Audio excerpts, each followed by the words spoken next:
Exu.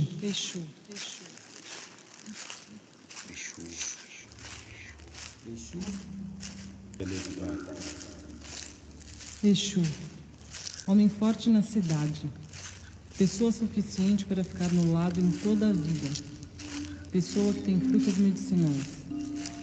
Você que monta no cavalo de banheiro oficial da guarda dos orixás, você que tem medicina como forte. aquele que recebeu o Você é axé uma ainda pessoa do que vai vento. embora quando o sacrifício Sua ficou mãe lhe estragado. chama como aquele Você que que acha tem um grande bastão para velocidade aquele nos grito. pés, dentro da Exu, barriga.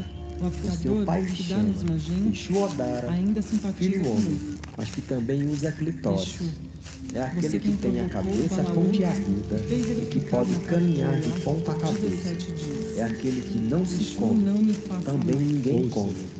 Exu, não faça mal. Quem come é porque lhe deu a Exu, sua parte. não provoca contra qualquer pessoa.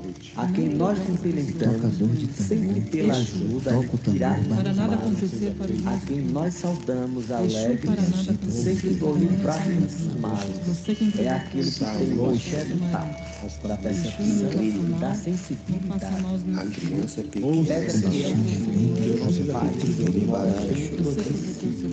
Ele transforma a pedra em sal. Senhor poderoso, flexível de céu, grande coletor de impostos da cidade, também faz o leite de artifício, palhaço. Não faça mal, não faça mal aos meus filhos, à minha esposa, ao meu marido. Não faça mal aos meus amigos, aos meus filhos de santo, e etc. Não faça mal aos meus Exu filhos. para ele, Axé. o coração do mundo.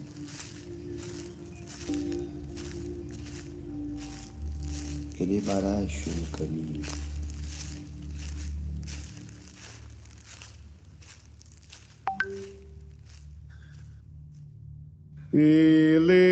Elebará, Exu Tamilauim chorou.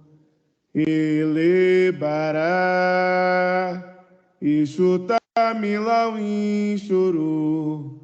Exu Tamilauim chorou.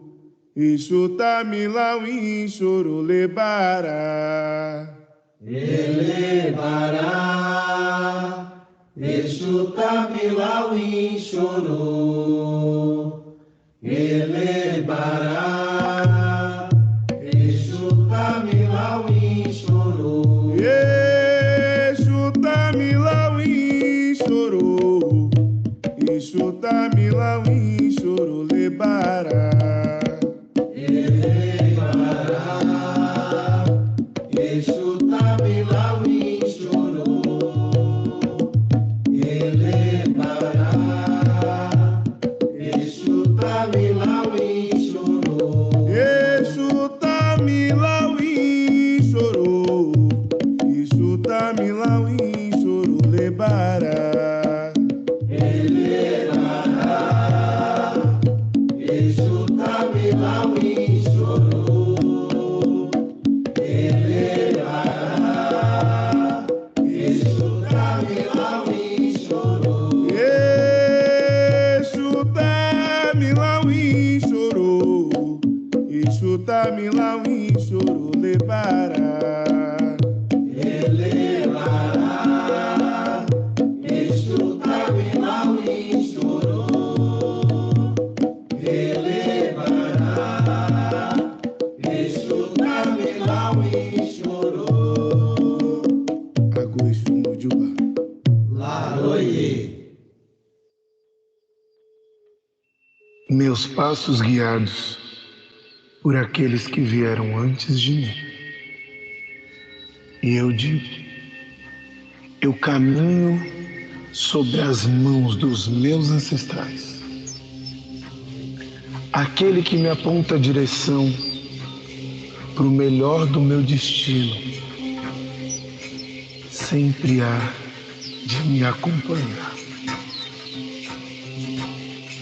E assim eles diziam, olhe para o céu, e um Irumolé me mostrará o caminho. Na mais pura beleza da fina névoa d'água, refletindo a luz, ele surge, a mais pura manifestação de luz, em forma de um sinal. O Shumariabum Salah. Ele brota. Olorum Sagal. O Roboboi. A Roboboi. E quem o anuncia?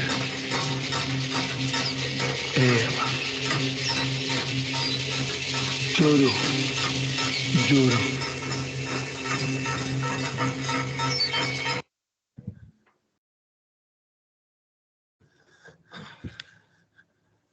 Hoje é segunda-feira, a entrada da semana, o início. Todos os caminhos começam na segunda, dia de Exu. Laroie Mojubá, Exu, Lebara, Eleguá, Odara, Tiriri, Aluvaiá, Pamunigila, Lebá. Exu matou um pássaro ontem com uma pedra que só jogou hoje. O Itã é um termo que quer significar os relatos míticos da cosmologia africana, principalmente a relacionada à tradição iorubá, uma das nações da diáspora africana no Brasil.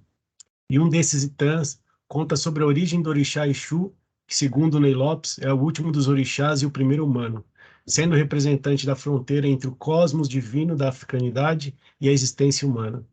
Por isso reconhecido como guardião das fronteiras, tido como comunicador, diplomata e, para além disso, o responsável por reinventar o passado. Por isso, como no provérbio que o reverenciou, intencionamos, diante das memórias que se constroem sobre determinado tempo histórico, contar a nossa história de hoje, homenageando quem já esteve por aqui antes. O GEAN, Grupo de Estudos Afro-Africanidades, o Pensamento Social Negro no Brasil, surge de uma necessidade de aplicabilidade da implementação legal já existente, 10.639 de 2003, 11.645 de 2008, que versa sobre a educação e a cultura afro-brasileira indígena nas escolas e nas universidades. Em um espaço predominantemente branco, a academia, queremos discutir sobre nossas questões com a nossa gente. Por isso se torna necessário se apropriar de uma categoria de análise de Lélia Gonzalez, a americanidade, como força conectora com todos os demais intelectuais negros da América brasileira. Cito eles: Beatriz Nascimento, Abdias do Nascimento, Sueli Carneiro, Matilde Ribeiro, Gevanilda Santos, Eduardo de Oliveira, Clóvis Moura e outras tantas. Esse espaço e esse momento é para falar de nós, por nós, com todos nós e até mesmo os nós no momento de desatar. Mas para falar sobre nós, precisamos recontar a nossa própria história, de onde viemos, quem somos, quem veio antes de nós. Tudo isso porque já contaram antes de nós, nos silenciaram para poder contar uma outra história. Mas isso já é, oxalá, história passada. Porque somos nós que estamos, como no Itã de Exu, matando todos os pássaros do mal hoje, exatamente agora, com nossa pedra, a nossa pedra da memória. É um tempo, é um espaço, é um passo, é um espaço, é a força recomeçar, refazer, recontar, recriar, ressignificar e ficar. Das nossas palavras em nossa língua que traduz a nossa cor, bunda, samba, moleque, bamba, do nosso peito que sente saudade e não sabe do que, de onde, de quando, dos nossos olhos que quando fitam o horizonte enxergam bem mais além. Na ginga de um capoeira, nos saltos de um João do Pulo, nos passos de uma gafieira, no apito de pato n'água, na melodia de Tamar, na dança do seu Zé Pilintra, na gira de Iemanjá, que traz todo o Atlântico dentro e fora de si. Beatriz Nascimento é que nos abre os trabalhos dizendo: há prisão na liberdade, chama-se solidão que os demais nos criam, o corpo sólido no espaço, quente ou frio ao redor, sou o meu próprio nó. Com poesia, porque ainda hoje sendo uma ferramenta de profunda resistência, de libertação, de muita terapia, e haja terapia, como diria Simone, porque poesia, caros amigos, é a única força que os canalhas não suportam. Segue a rélia, feito faca, desse pranto torto cortando a carne deles. E com mais poesia, peço licença para chamar o nosso convidado de hoje, entregando-lhe a pedra. Alex Hatz, antropólogo, poeta, ativista e professor da Universidade Federal de Goiás, estuda raça, gênero, classe e espaço em perspectiva interseccional, com foco na trajetória e na obra de intelectuais negros. Escreveu Eu Sou Atlântica, sobre a trajetória de Beatriz Nascimento, e Lélia Gonzalez, biografia, em coautoria com Flávia Rios. Organizou 2 coletâneas compostas por textos de Beatriz Nascimento, Todas as Distâncias, com Beatriz Nascimento Gomes, incluindo poemas, ensaios e aforismos, e uma história feita por mãos negras, abrangendo ensaios sobre quilombos, relações raciais e movimento. E ainda em lançamento, O Negro Visto por Ele Mesmo. Caô Cabecilê. Seja bem-vindo, Alex. Caô. Saudando também o Senhor dos Caminhos. Quero muito agradecer ao professor Lucas Scaravelli por esse convite. É a primeira vez que eu participo de um grupo de estudos e, né, tem essa questão aí da distância, assim, que eu participo da abertura e tal, além dos que eu já organizei. E minha tarefa aqui é falar, né, do que se chama de pensamento social negro no Brasil. Eu chamo um pouquinho diferente. Isso tem a ver um pouco com as nossas leituras, nossas escolas de estudo. E eu preparei um material que tem a ver com intelectuais que eu estudo, principalmente 2 mulheres, Lélia Gonzalez, que eu considero antropóloga, mas ela também é filósofa, e a Beatriz Nascimento, uma historiadora, mas antes delas teve Eduardo de Oliveira, que é importante situar, né? Teria muito mais pessoas para falar, mas a ideia é não embaralhar as coisas, né? E espero que também a gente possa dialogar, né? Eu te passei, Lucas, passei, né? Isso. Então, eu chamo de pensamento negro no Brasil, né?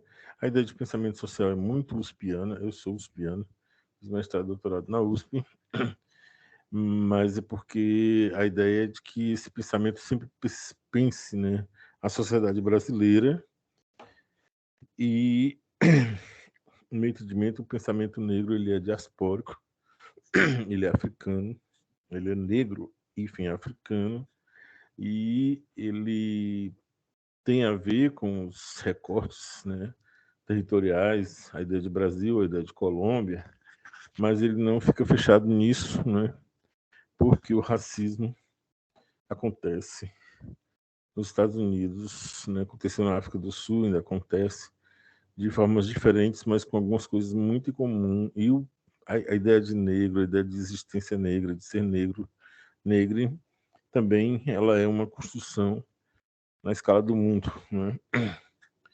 E eu prefiro tratar assim do que ficar fechado na sociedade brasileira. Mas para hoje a gente vai, né, circunscrever aí o horizonte territorial dessa questão, né? Pode voltar lá, deixa eu explicar quem está na capa aí. Volta aí na primeira. Isso, né? À esquerda, Eduardo de Oliveira, sociólogo. Ele é do Rio de Janeiro, fez Ciências Sociais em São Paulo. Ele nasceu por volta de 1923. São pessoas de 3 décadas distintas. E nos anos 70, que é o período que se forma o que eu vou chamar de movimento negro acadêmico, que eu chamo, Eduardo já tinha, né, seus quase 50 anos, e ele estava na base de alguns grupos que surgiram no Rio de Janeiro e em São Paulo, né? Um deles é a Quinzena no Negro da USP, de 1977. É a primeira vez que pessoas negras ocupavam espaços efetivos na condição de estudantes, mas algumas condições já de mestrandes, né, então, para debater seus próprios temas. Esse é um acontecimento que não existia na Universidade Brasileira. À direita, Lélia Gonzalez, formada em filosofia, história, sociologia e geografia, mas com uma carreira de antropóloga no ensino, uma forma de observar a sociedade e a cultura brasileira, né, nos temas de militância. E nascido em Belo Horizonte, migrou para o Rio. E por último, já passa essa tosse, ela é alérgica. E Beatriz Nascimento é historiadora, né, nascida em Sergipe, Nordeste, Aracaju, que migrou com a família para o Rio, morou no subúrbio, fez história na UFRJ e também ali nos anos 70 começou a escrever já sobre racismo, questionando essa ciência que nós temos, que é uma coisa que todos três faziam, né?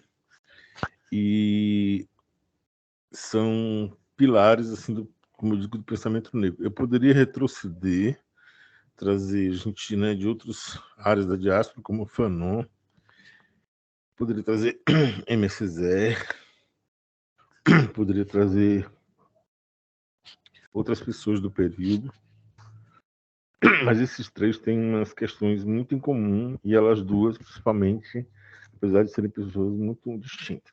Pode passar. Nos anos 70, esse é um contexto que interessa muito para mim também, para o professor Lucas,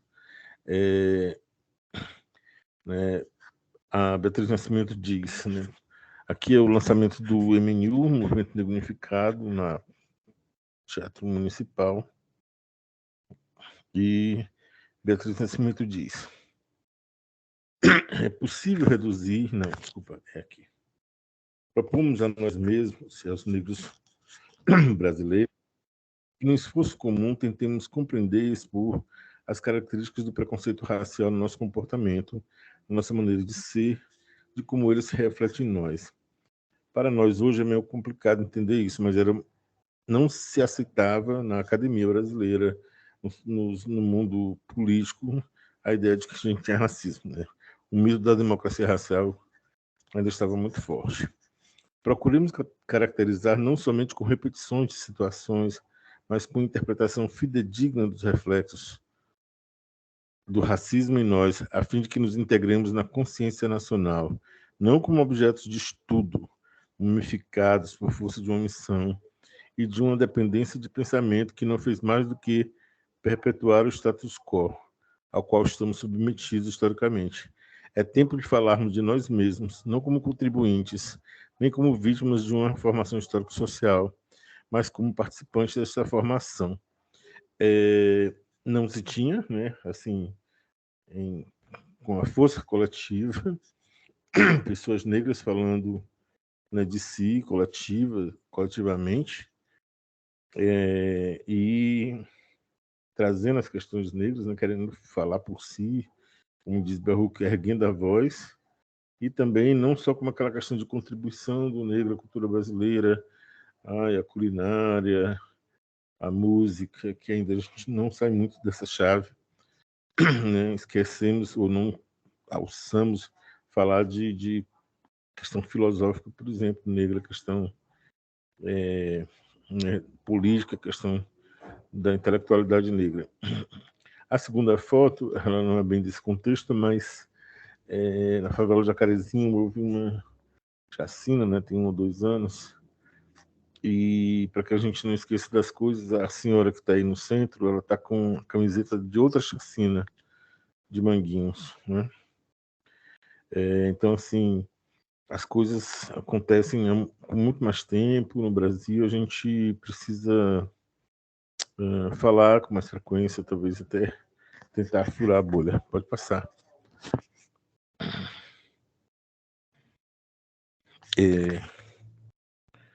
Então, aqui tem 2 cenas que são muito importantes para esse momento. Na reunião da SBPC, a Sociedade Brasileira para o Progresso da Ciência, Eduardo conseguiu montar pela primeira vez uma mesa só com pessoas negras. Agora eu vou esquecer o nome da deputada ali, mas já eu acho aqui, são segundos. E o senador Nelson Carneiro. Nelson Carneiro é o senador que esteve à frente da lei do divórcio. A advogada Orlanda Campos. Nelson Carneiro é irmão de um grande antropólogo negro, Edson Carneiro. Sociólogo, né? Eduardo de Oliveira, a historiadora Beatriz Nascimento, professora, e o arquiteto Raimundo Rodrigues Filho, né? Hoje nós montamos mesas em muitos lugares, nós temos muitas barreiras ainda, mas esse era um tempo novo. Não existia isso de pessoas negras sentarem, né, numa mesa acadêmica para falarem de si, né, e por si, né. E aqui embaixo, Eduardo Oliveira, na Quinzena do Negro, na USP, uma cena de um filme, um documentário chamado Ori, falando que nós temos direito a essa instituição que é pública, né, que é a universidade. Nós, que ele diz, nós negros, né, negras. Aí Beatriz e ele dizem assim, questionando a história e ele questionando as ciências sociais e a ciência de uma forma mais ampla. É possível reduzir-se a história do homem, a história total, a especializações, criticando essa divisão de história, ciências sociais, que ali nos anos 70 estava se aprofundando com a criação das pós-graduações. Reduzi-lo a uma ciência puramente constatativa do que aparentemente vivemos.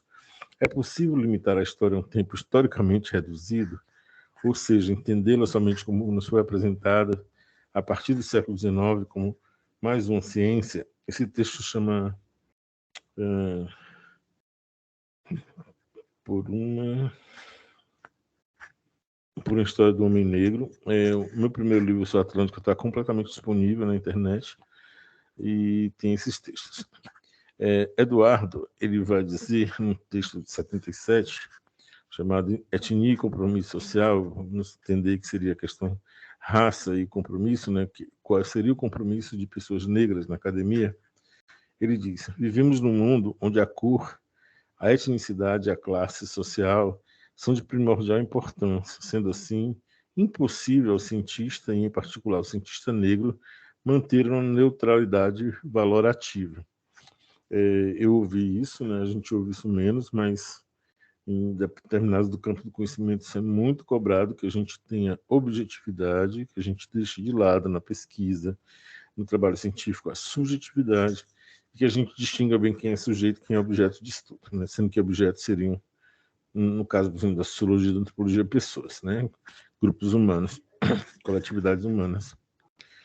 Aí ele diz, continuando, são essas as considerações que nos levam à ideia de uma sociologia negra, ou uma historiografia, economia e antropologia negras.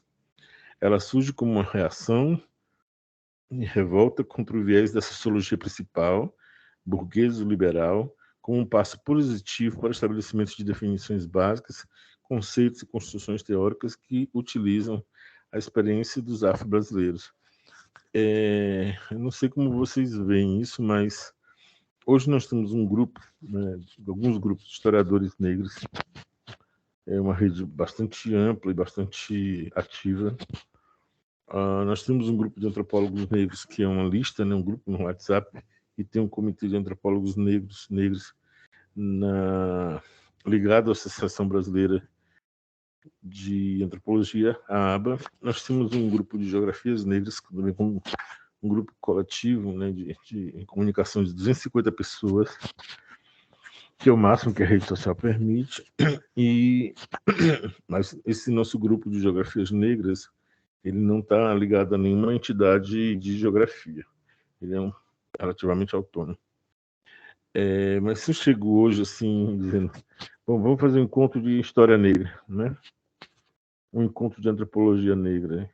Isso não é comum, né?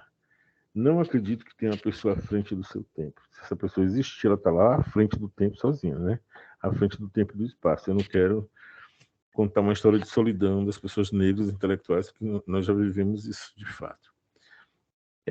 Mas o que eles estavam propondo é algo que agora que nós estamos conseguindo dizer com mais força, com mais aprimorando os significados, não querendo ter um pensamento único, né? Não existe só uma maneira negra de fazer sociologia, de fazer antropologia, mas também nós buscamos nessas pessoas o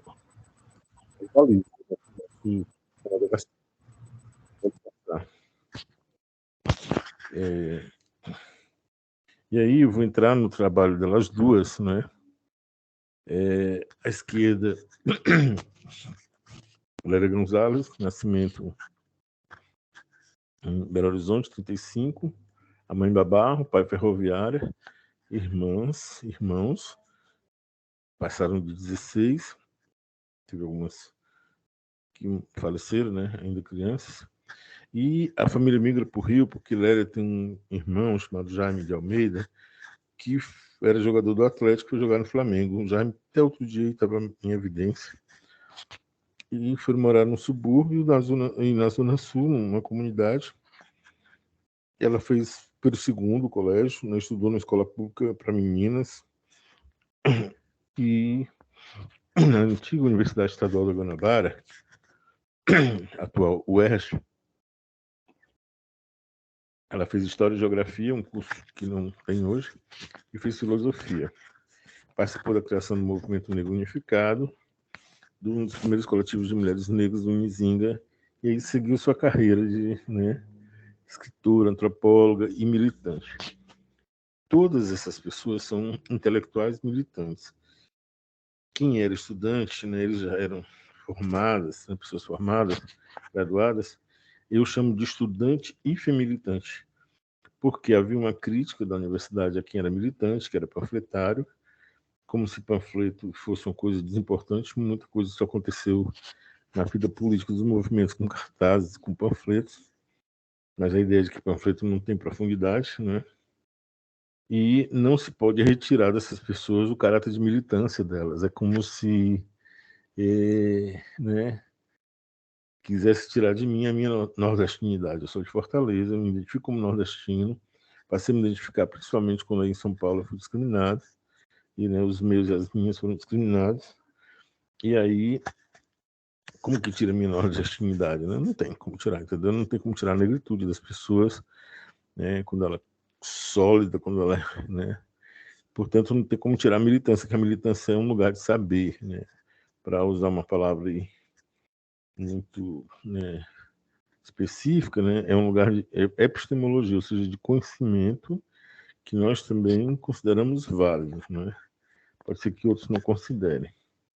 Beatriz nasceu em Aracaju, 42, né? Portanto, Eduarda de 23, ela de 35, Lélia, e a Beatriz nasceu de 42.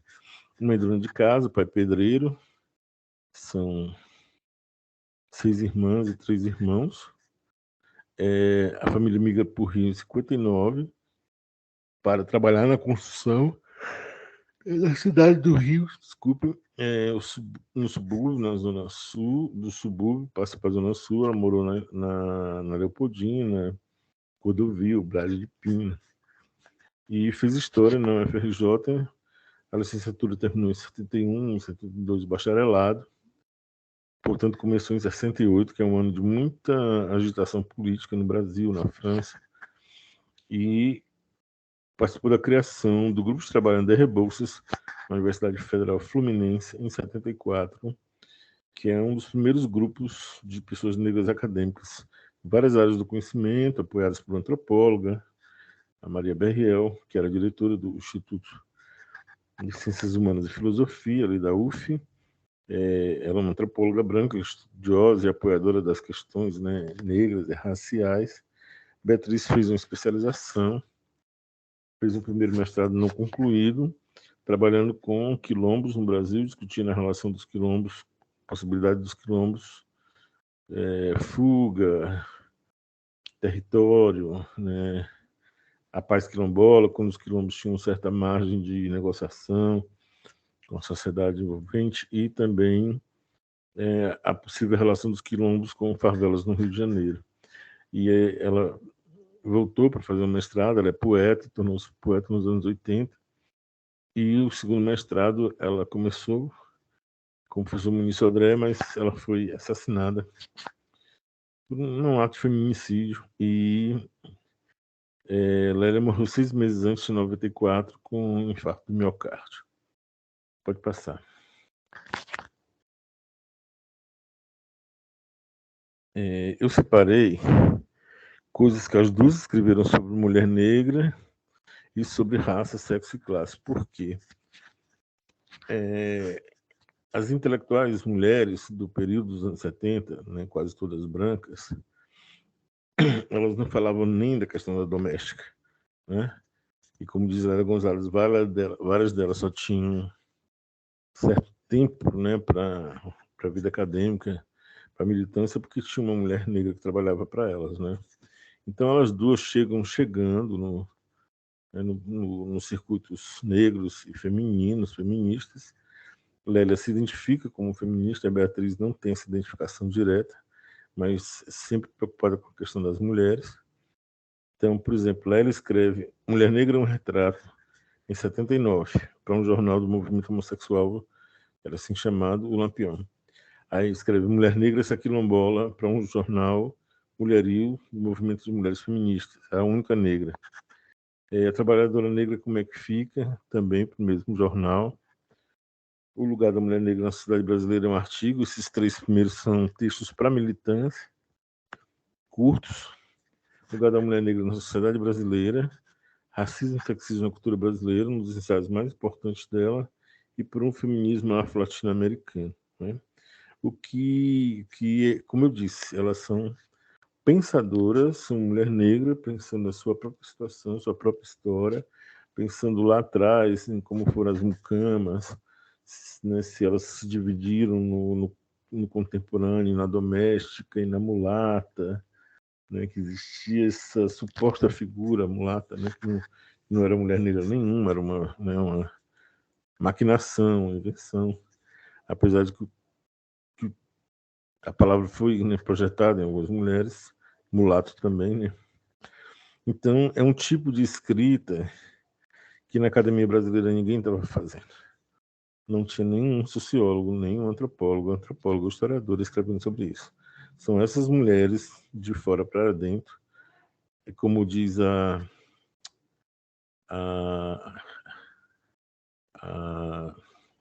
Patricia Hill Collins, né, elas são outsiders within, né, as estrangeiras de dentro, né, as forasteiras de dentro, né, que entram, ou, como diz o Delorde, a irmã outsider, as irmãs estrangeiras, as irmãs que também são de fora, né.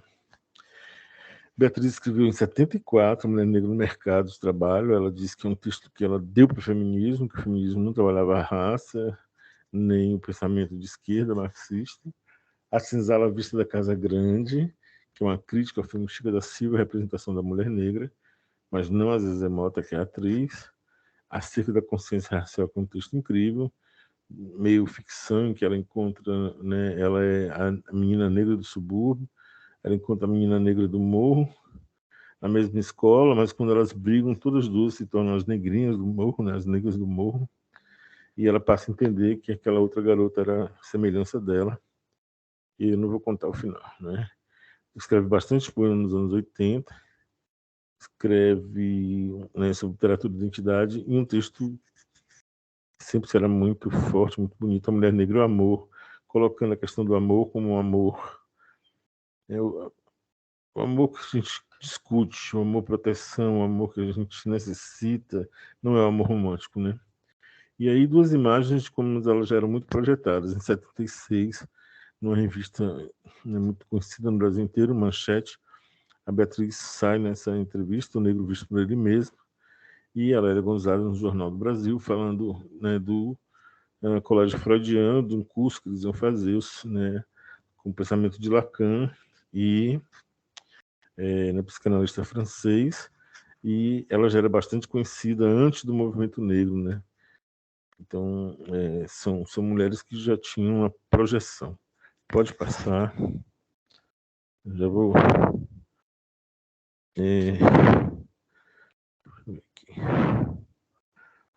Eu vou ter que pular alguns, mas esse aqui eu faço questão, né? Então, elas falavam em raça, sexo e classe. Não havia o termo gênero ainda circulando, o termo gênero dos anos 80, mas elas articulavam essas 3 questões, essas 3 dimensões, esses 3 segmentos de discriminação antes de ter o termo interseccionalidade. E aí eu fiz questão de colocar a Benedita da Silva, que na primeira campanha dela, né, a vereança que ela é eleita, ela dizia assim, sou mulher negra e favelada, né? Benedita era e é muitas coisas. Benedita é, né, evangélica, e ela não ressaltou, por exemplo, a vida religiosa, né? Ela foi católica, né? Benedita se tornou feminista. Então, assim, mas essa tríade, né, é raça, sexo e classe, né? Então é um tempo que realmente as mulheres negras, enquanto diziam assim, vocês negros só pesquisam a questão negra, só lutam pela questão negra, vocês mulheres só lutam pelas mulheres, as mulheres negras surgem articulando 3 dimensões, pelo menos, né, mostrando que ninguém luta só por uma coisa, né? E aí, por exemplo, pontos comuns entre as duas, né? Todas elas vão discutir a colonização e a escravidão, né? Uma coisa muito rara que uma feminista branca, uma teórica feminista branca, escreva sobre escravidão, né? E elas vão pensar justamente esse nosso passado de traumas, né, que precisa ser tocado. Beatriz vai falar da mulher reprodutora e produtora, Lélia da Mucama, da Mãe Preta, da Mulata.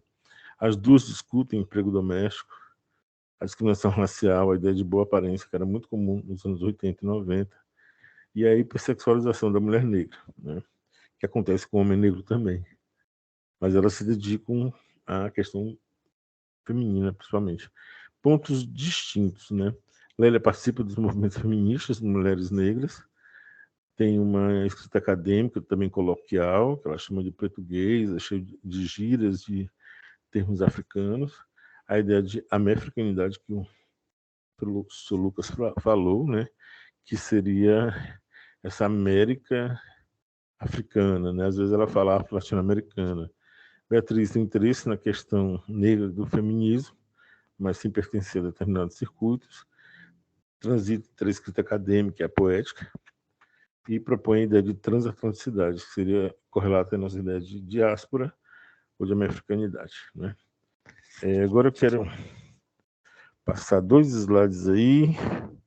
Vamos para o terceiro, que está só com isso aí, só com letras aí. Isso aqui é uma coisa que a gente fala bastante de interseccionalidade, mas interseccionalidade pode ser várias coisas, e o meu fio de pensamento é de mulheres negras, mesmo quando elas não tinham ainda o termo, ou algumas contemporâneas que não usam o termo. Então, por exemplo, para nós hoje pode ser raça, gênero, sexualidade, classe. A Lélia chama de tríplice discriminação. Eixo de subordinação é a Kimberly Crenshaw, que é conhecida como uma pessoa que né, cunhou, desenhou esse termo. A Audre Lorde vai chamar de categorias da diferença, né, idade, sexo, raça, classe. Existe uma articulação entre sistemas de opressão, racismo, sexismo, classismo, LGBTfobia, eu posso colocar aí a segregação, né, isso é a expressão da Bell Hooks, sistemas interligados de dominação e de opressão, e Crenshaw, que é do direito, subordinações interligadas. Por que isso é importante? Porque a escolha, né, nossa, no mundo negro, né, de caminhar junto, não sei se no mesmo barco, mas na mesma frota, é viver enquanto pessoas negras, se reconhecer enquanto pessoas negras, compreender nossas diferenças, né, tentar caminhar em conjunto, mas, por exemplo, saber que um segmento é atingido pelo racismo e também pelo sexismo, ou outro segmento pelo racismo e LGBTfobia, sem querer privilegiar, nem superestimar nenhuma dimensão nem a outra, mas é preciso distinguir e articular ao mesmo tempo, né? E é algo que eu costumo dizer, que essas noções vêm de 3, 4 movimentos distintos, que a gente tem que ter cuidado, porque cada movimento social no Brasil tem uma história própria. Então, movimentos negros, de mulheres negras LGBT. Aí, né, para articular esse conjunto de categorias. E pessoas que transitam, né, que transportam linguagens, que transitam entre lugares. Não é fácil fazer esses trânsitos, né? Eu digo de experiência própria, né, como homem, trabalhando com pensamento feminista negro, né, como gay, trabalhando com pensamento feminista negro, mas também né, no mundo gay, a supremacia branca, né, no mundo dos homens negros, né, muita homofobia. Então, a gente tem hora que cansa, tem hora que reencontra a disposição, justamente nessa bagagem aí, né? Pode passar. Pode passar. Né? E aqui, para terminar essa primeira parte, né? Um retratinho dos dois textos que eu falei, né? A Mulher Negra, o Amor, de Beatriz Nascimento, é um jornal chamado Maioria Falante, no Rio de Janeiro. Vejam como a ideia de falar, né? Construir a própria voz era muito consciente. E Lélia faz um texto muito literário, falando de uma mulher negra que vivia no morro e que seu marido foi preso, né, que seu filho também é vigiado pela polícia. Então é um texto, de certa forma, literário, mas que já trazia bastante das coisas que nós discutimos hoje, como a violência policial contra a população negra, essa morte da população negra, a tortura, as condições de pobreza, né, mais penalizadas do que de outros segmentos, e também a possibilidade, né, de vivência, né, mais do que de sobrevivência dessas mulheres, né? E aí era isso, assim, para começar, né? Elas discutem muito do que a gente pensa, por exemplo, quilombo, lugar negro, né, a diáspora, questões da cidade, do espaço urbano, né? Então, é um pensamento de fato, é um pensamento construído. Nem sempre puderam se expressar como queriam. Era muito difícil para a mulher negra ter livros autorais, por exemplo, enquanto várias feministas brancas já tinham, né? Elas só publicaram um capítulo em um livro, Lélia com o sociólogo Carlos Rasenbalg, e Beatriz com mais duas pessoas, Helena Teodoro e Jorge Siqueira, mas estão sendo reeditadas. Lélia foi reeditada, quase todos os seus textos e entrevistas, mas por um feminismo afro-latino-americano. E eu tinha feito 2 livros, que estão disponíveis na internet, como eu disse, mas agora eu fiz mais 2, que é assim, conjunto de textos de Beatriz sobre quilombos, mulheres negras e relações raciais, e um outro conjunto de textos de Beatriz sobre corpo, imagem, território, um material inédito, né? É a primeira vez que no Brasil estão sendo publicados em grande quantidade intelectuais negros por editoras grandes, brancas, médias e pequenas, negras, com pessoas negras à frente organizando esses trabalhos, né? E é muito, por mais que eu me preocupe, né, hoje eu nem falei disso, mas como elas foram apagadas em vida, né, é uma luta nossa para que isso não aconteça de novo, nem conosco mesmo. É isso.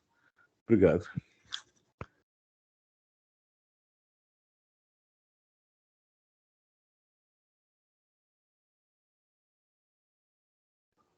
Muito grato, professor.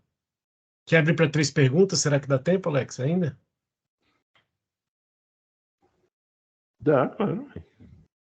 Então, os 3 primeiras mãozinhas aí que levantarem, lá em cima tem a levantar a mão, os 3 primeiros que levantarem têm o direito de fazer pergunta. Se tiver alguém querendo fazer pergunta, lógico.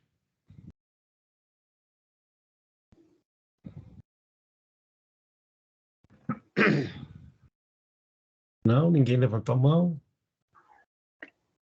Bom, então é agradecer, Alex. A gente tinha conversado antes que você não gosta da palavra padrinho, né? Então eu vou te convocar como um amigo e um aliado do GEAN, que é esse grupo de estudos da americanidade, do pensamento social negro no Brasil. Que você seja esse nosso aliado nessa caminhada, quando a gente puder colaborar um com o outro, né? Fazer essas colaborações, esse auxílio para continuar o pensamento negro. E estudar os intelectuais negros e negras e negres no país, abrindo para outros caminhos, outros horizontes, né? A gente está numa instituição predominantemente branca, né? É a Fiesp, e a gente está enegrecendo, estamos chegando, né? Como diz a Missa dos Quilombos, estamos chegando, os negros guerreiros e negras, e esse pontapé inicial é contigo, conversando, batendo esse papo, aprendendo um pouco mais, é uma coroação para nós, né? Na segunda-feira, dia de Exu, é uma coroação para nós.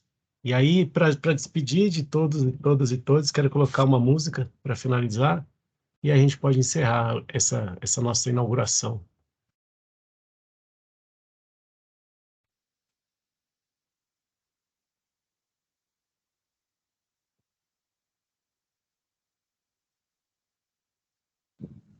Muitos sites estão repletos de problemas. O seu está? Com Hotjar, você pode ver o que as pessoas fazem. Não nasci pra te servir, nem te ouvir. Eu só canto de zumbi, resistir à desumanização. Desde a colonização é que faz tua condição no meu chão. Hoje sei do meu valor, negro amor. Me levanto junto à voz dos irmãos pra fazer reparação. Deve haver na nossa mão a riqueza fruto da nossa dor. A conduta dos meus filhos será fogo nos racistas. Não tem nota de repúdio, nem lamento a nossa morte.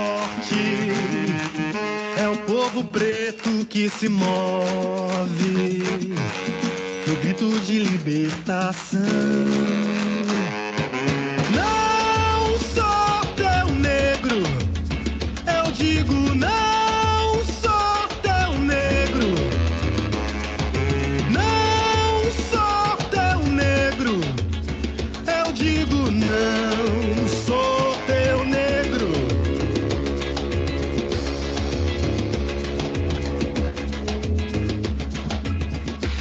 Não nasci pra te servir, nem te ouvir.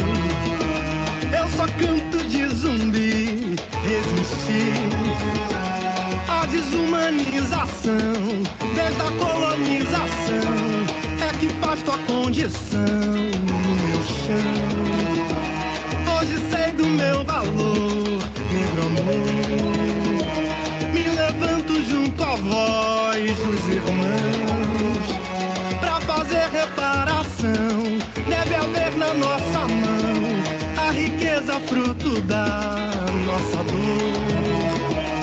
A conduta dos meus filhos será fogo nos racistas. Não tem nota de repúdio, nem lamento a nossa morte. É o povo preto que se move no grito de libertação. Não sou teu negro, eu digo não sou teu negro. Não sou teu negro, eu digo não sou teu negro.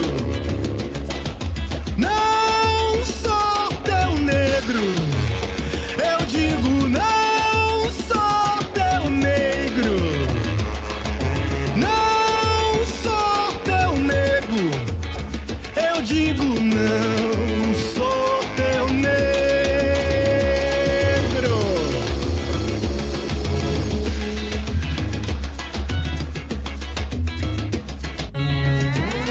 A PM surgiu pra matar preto. Veja o brasão da instituição, o medo da revolução. O Haiti quis ser aqui, a primeira república de negros. Produz o medo ao branco pobre, de espírito branco pobre se vê branco primeiro. O racismo que define a exploração do capital é desigual, não é natural. Por isso, quando você for antirracista, insista, resista. A importação do europeu embranqueceu a nossa pele, entorpeceu nossa visão ao ponto da reprodução do reverso. Racismo reverso. Levanta a mão quem gostaria. Se eu não consigo respirar dentro de casa, a bala invade nossa sala, não tem idade pra morrer da pele preta. A carne preta, que é o primeiro a morrer na pandemia.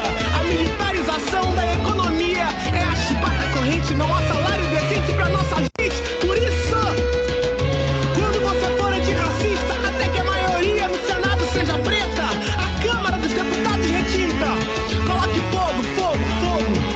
Se o presidente bebe leite, conta sangue na favela. A violência dos fascistas vêm do medo da conquista dos pretos se organizando. Por isso, quando você for antirracista, insista, resista.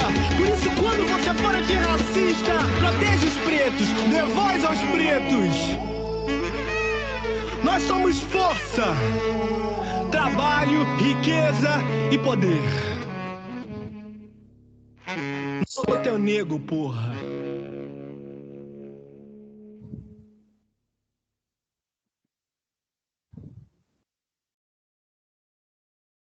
Mestre, quer falar mais alguma coisa para finalizar? Não, só quero agradecer, né, a oportunidade de falar, porque essas falas, né, vêm antes de mim, né? Obviamente eu acho que elas vão continuar e às vezes a gente consegue organizar, às vezes não, só no exercício de falar, que foi uma conquista de quem veio antes, né? E desejar sucesso ao grupo de estudos. Essa é uma das coisas que mais surpreende, né, os racistas de plantão acadêmicos, que a gente estude, que a gente pense com a cabeça própria, que a gente junte Beatriz Nascimento com Grada Quilomba, que a gente junte Lélia Gonzalez com Fanon. Por essa eles não esperavam. Então, essa é uma arma. Boa sorte. Isso aí. Estamos na sala de estar dos Barões de Café, com a pedra na mão para matar o pássaro ontem. Grato a todas, todas e todes. E até breve.